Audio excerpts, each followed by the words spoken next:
Hi guys, and welcome back. Today we're going to go over a very fun topic. Today we'll talk about the prepositions of time. We'll talk about what that is, at, in, and on, as well as the omission of prepositions in a sentence. So let's go ahead and get started.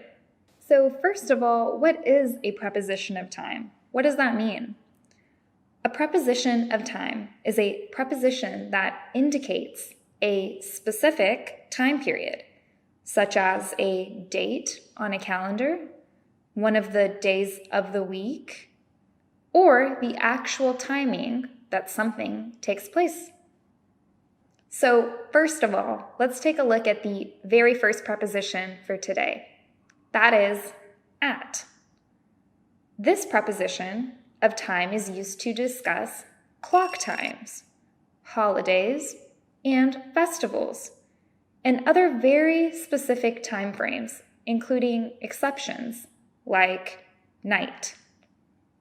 Now let's do a few examples together. Pause the video where you need to make sure you fully grasp the concept. For the first example, it gets cold at night. Now for the second example, would you like to go to the cinema at the weekend? It's important to highlight that in conversation, you'll more likely hear on the weekend. Now for the third example, there's an online meeting at 3 p.m. today. So now that we went over the first preposition, let's take a look at a second one, in.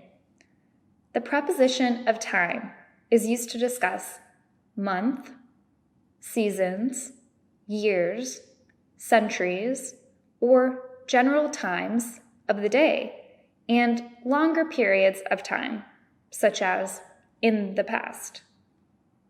Now, let's do a few examples together with the word in. Now, pause the video where you need to make sure that you can review and understand the concept fully.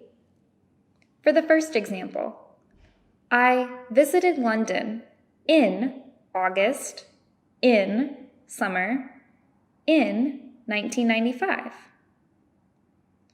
Now, for the second example, do you think we will move to France in the future? For the third example, we have to relax in the evenings. So now that we've gone over those two prepositions, let's move on to the third one, on.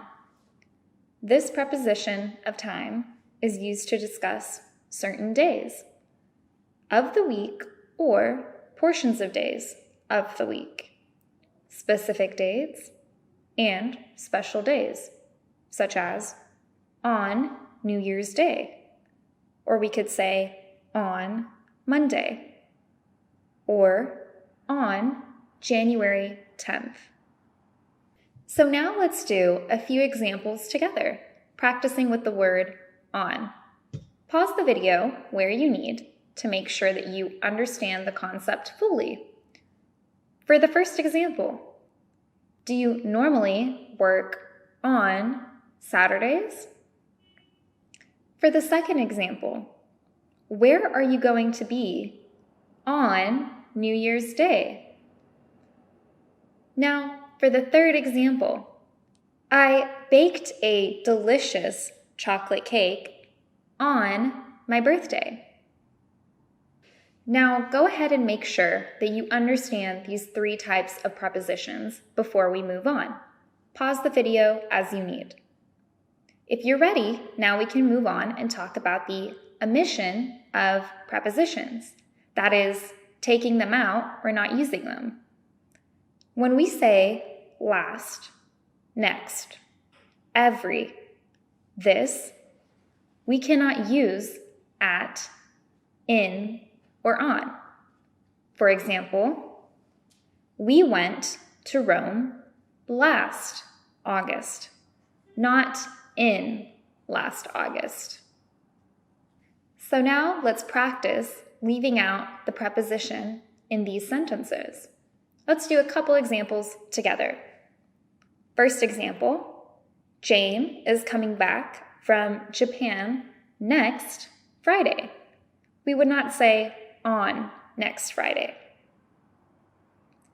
For the second example, we are going to meet this afternoon.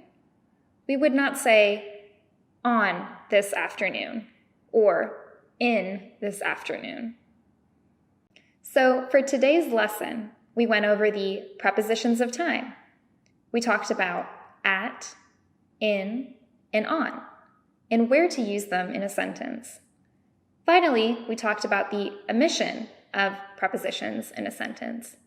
We did a few examples, but take your time at home and pause the video where you need to practice. We'll see you for the next lesson.